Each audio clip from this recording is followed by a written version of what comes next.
Why do relationships break down?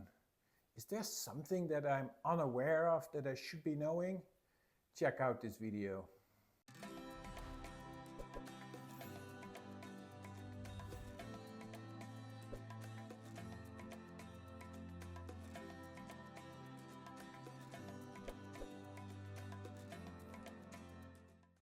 Now, I like to present to you a theory that after 15 years of doing therapy, I have found to be remarkably accurate.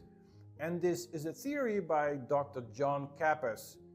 And it's a brilliant, simple idea. You may even find it to be almost too simplistic, but if you become aware of this theory, you'll find how strangely and uncannily accurate it could be.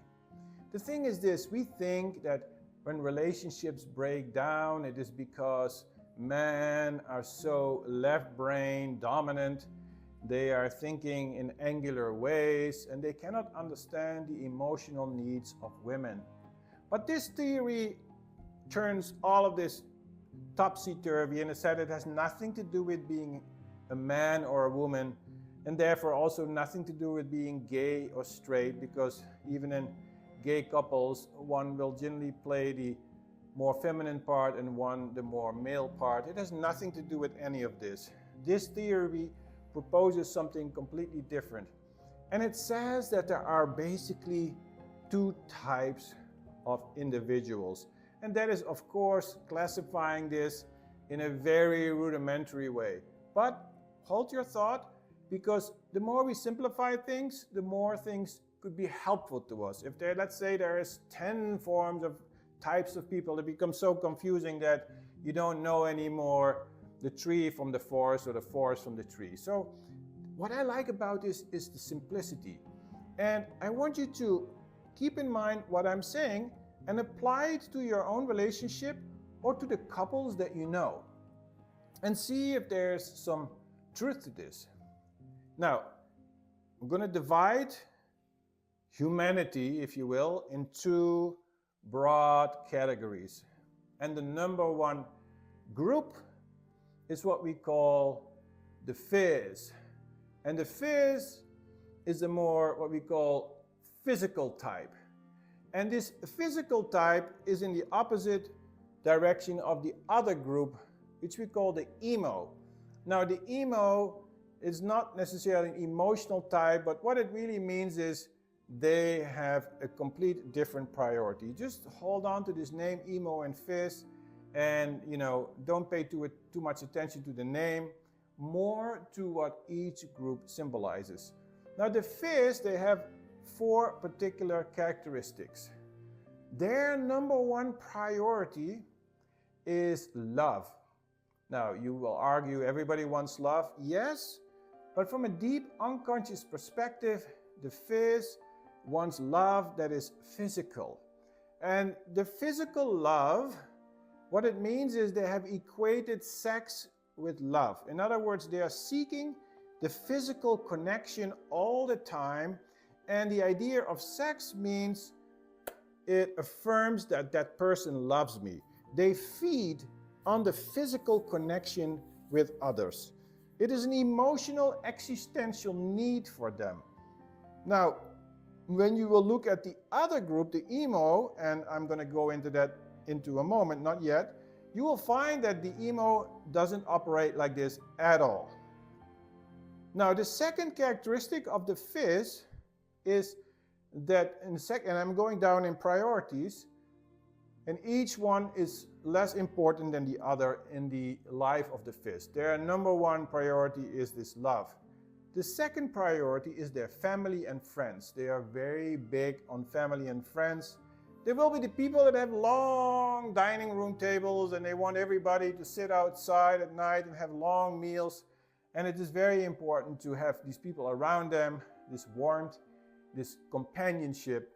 And they will move heaven and earth to please their friends, to have as many friends as possible, to be surrounded by people all the time. So number one, this physical love. Number two, their friends. Number three is their hobbies. They, like everybody else, have their hobbies, but it's not that important. And the last priority is work. Now, it's not that they're lazy, don't get me wrong. But from a deep unconscious drive perspective, they are not motivated by work and career for their own sake. They will work really hard for the sake of love, for the sake of the family, because it's all related to that connection.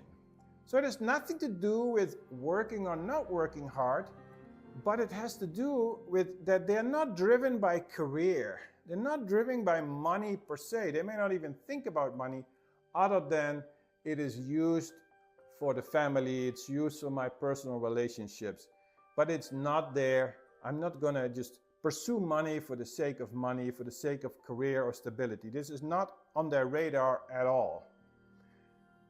Now, they have one core fear.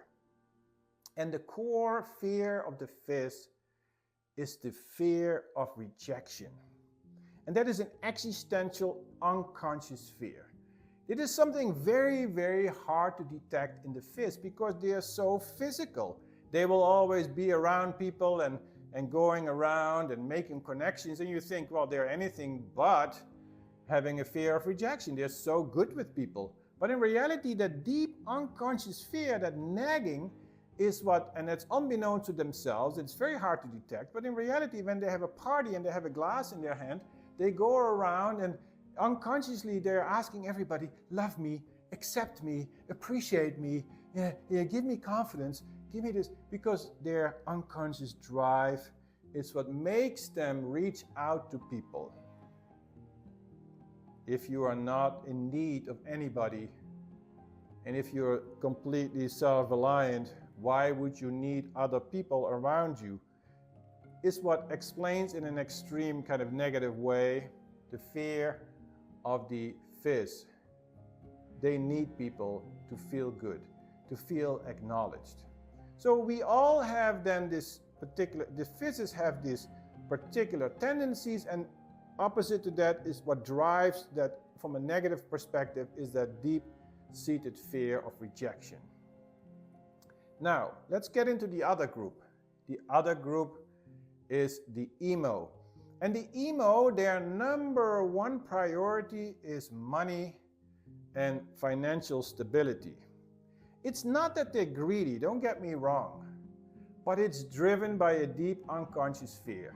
And in this case, I'm going to have to share with you the fear right from the beginning so that all of this makes more sense.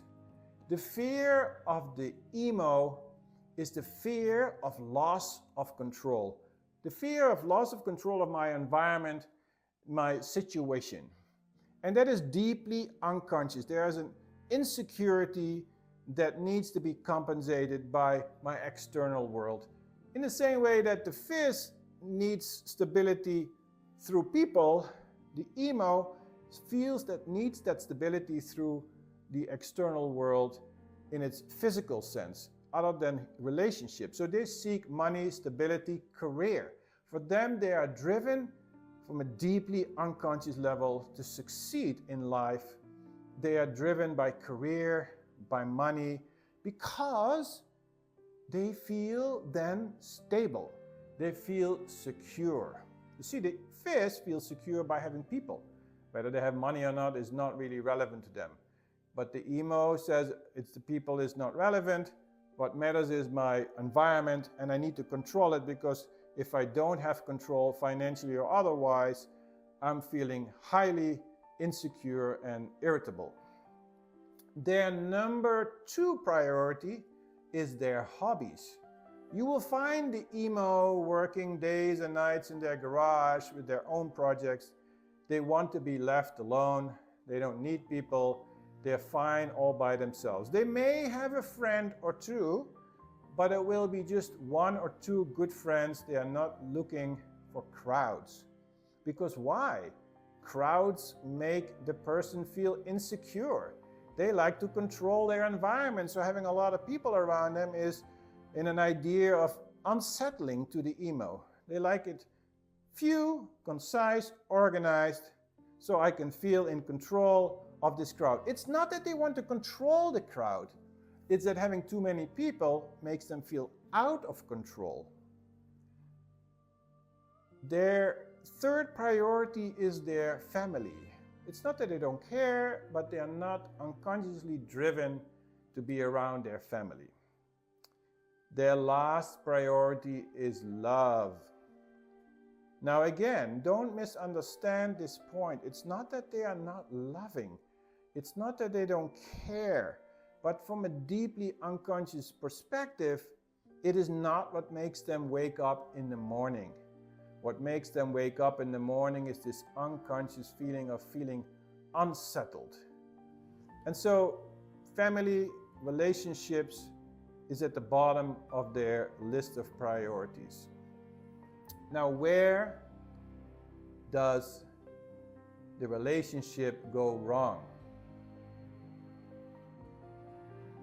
If you put two people together that are extreme on the scale of phys or emo. Now, I have explained this in real black and white terms.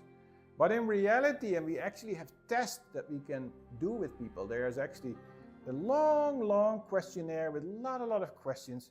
And you can actually make some sort of calculation and it gives you kind of an average. And funny enough, you'll find people varying between being 80 on the scale of phys or being like 51 on the scale of phys. The same with the emo. So in an ideal situation, you will have a relationship where somebody is, let's say, 55% phys and the other person is 55% emo. In other words, they are 45% emo. So you are, if you're 55% phys, you're 45% emo and vice versa. So you want ideally in a relationship where this is in balance. One is a little bit more phys, one is a little bit more emo. If this is very high on the scale of extremities, if somebody is, let's say, 80% phys and the other person is 90% emo, what happens is that the priorities of these couples are completely opposite. And that has nothing to do with being a man or a woman. For example, look at the Clintons. Bill Clinton you would characterize as an extreme phys, not extreme but as a phys, whereas Hillary you would define as the emo. Hillary is driving the career, Bill is the people's person. And they work well together. Whether you like them or not is a different issue, but is an example of something that functions. But if you go too far into the phys side, where you start feeling that relationships become more important than your marriage, then things start falling apart. Or when you feel your career is more important than maintaining the warmth with your partner, then the partner is going to seek other relationships elsewhere. So you don't want this extremity. And so what we find in relationships is that we are unaware of the priority of the other person. If something goes wrong in a relationship, let's say you have an argument about something, what starts happening is that the phys, being driven by the fear of rejection, will try to convince the other person, the partner, of their viewpoint. They are going after the emo. They are going after the emo and they said, accept my idea is right, and they are like pursuing the emo. Now what is the emo doesn't like? A loss of control. You come into the space of the emo, they're going to retract. They're not going to fight that, they're going to retract.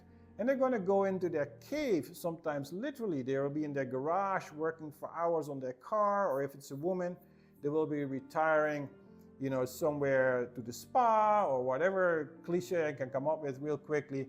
But the idea is that the woman or the man, the emo will retreat, and the phys, being insecure, will pursue that emo to feel, don't reject me, accept my idea.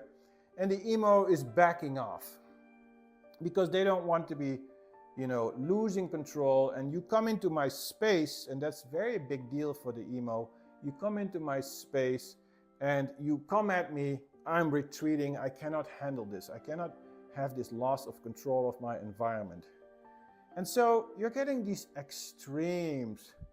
Now, the more the emo retreats, the more the fizz will feel rejected. The more the fizz will push, the more the emo will retreat. If the emo, in their own way, are too much obsessed with money, with career, with building their life, and it is endless, because the tendency of the emo is that it's never enough, because it's governed by an unconscious fear. It has nothing to do with how much money or how much success they actually have. Like, they are continuously driven to be more stable, to have more comfort, to have more of an empire. And they will be continuously seeking into the future to find more stability. Now, this is not a conscious thing, it's an unconscious thing. They're never satisfied because it's never stable, it's never enough. And so what happens is they're so occupied that the fizz feels like, you're not here for me, because the fizz says, I don't need all of this stuff, I need you. And the fizz then gets rejected. And when the fizz gets rejected, they will be very verbal. They will then in return start going after the emo and creating a scene, thereby the emo retreating even more. And so you see, this is a vicious circle. Also, when it comes to sexuality, the fizz and the emo react very differently. The fizz feeds on sex and on personal relationships. They get energized by sexual relationships. Their actual release from a sexual perspective is minimum, and it has to do with an unconscious survival, because they want the family, they want the relationships. Their sexual energy release when they are in a relationship is minimal, because deep down in their unconscious survival mechanism, they need to have more and more of these relationship moments to maintain their feeling of belonging and security. So they will not deplete their inner resources. They have learned to harness this, and actually they energize themselves by these relationships. But the emo is different. The emo, for them, the sexual relationship is not seeking connection. It is seeking release. Because the emo is generally tense. They're in their head. They're not so much connected to their body like the fizz is. And so they are so much in their head that they have not much of a neurological link to their body. And when they release their psychic energy in a sexual relationship, it is not because they seek the union with the partner, it is because they release the tension from the body.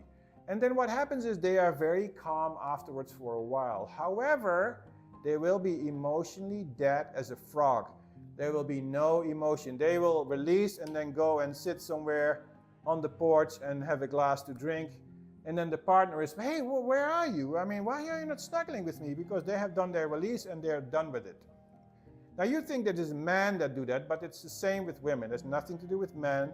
They can almost business-like even in their sexual relationships. So they release all their prana during that time, their life force, and they are completely dead. And they need to regenerate. And in that regeneration period, they want to be left alone. It's like a tiger that mates once a year, and then they need to recover, because the result is a tiger. There's a lot of power that was released. And so the problem here is that the fizz, during this recovery period of the emo, wants more, because they did not release all that energy. And they need continuous affirmation. And when the emo is done and turns their back around and goes and drinks something else, the fizz feels, well, we were just so intimate and now you're gone. They feel what? Rejected. They feel they have no more interest in me, and start imagining all kinds of things. Maybe he or she is thinking about somebody else.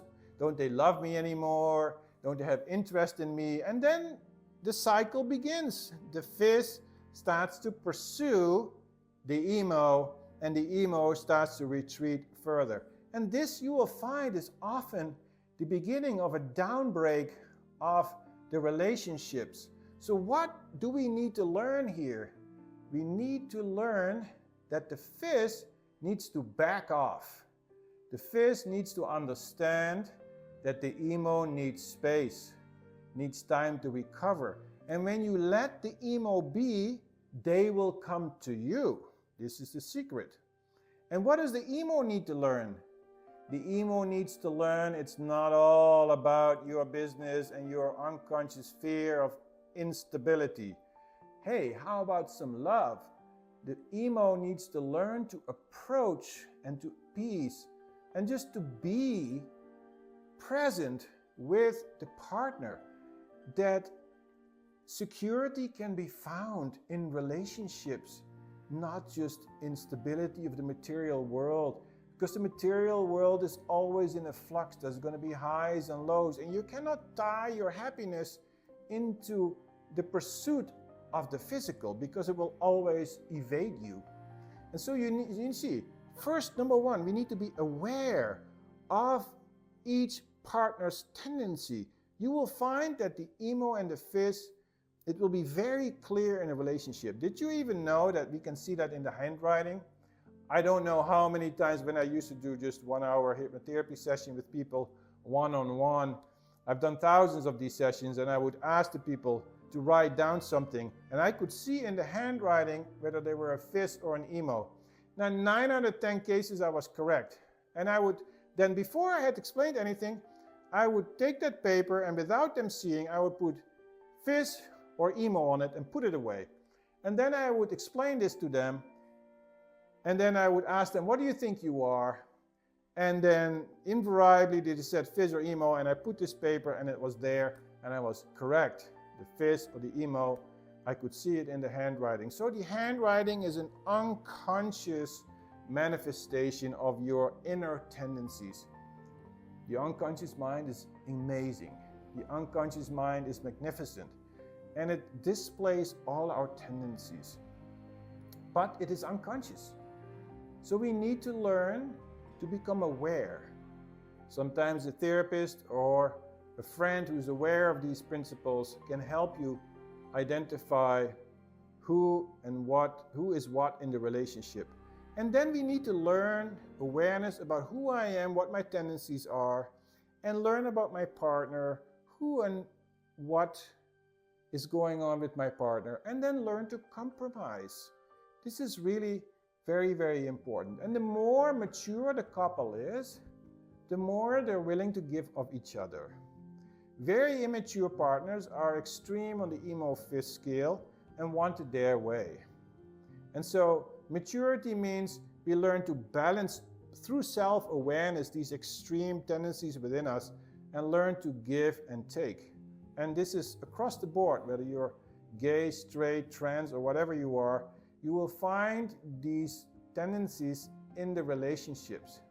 And so by gaining knowledge and understanding of some of these basic principles, we can salvage our relationships, we can deepen them, and you will find how beautiful things can be.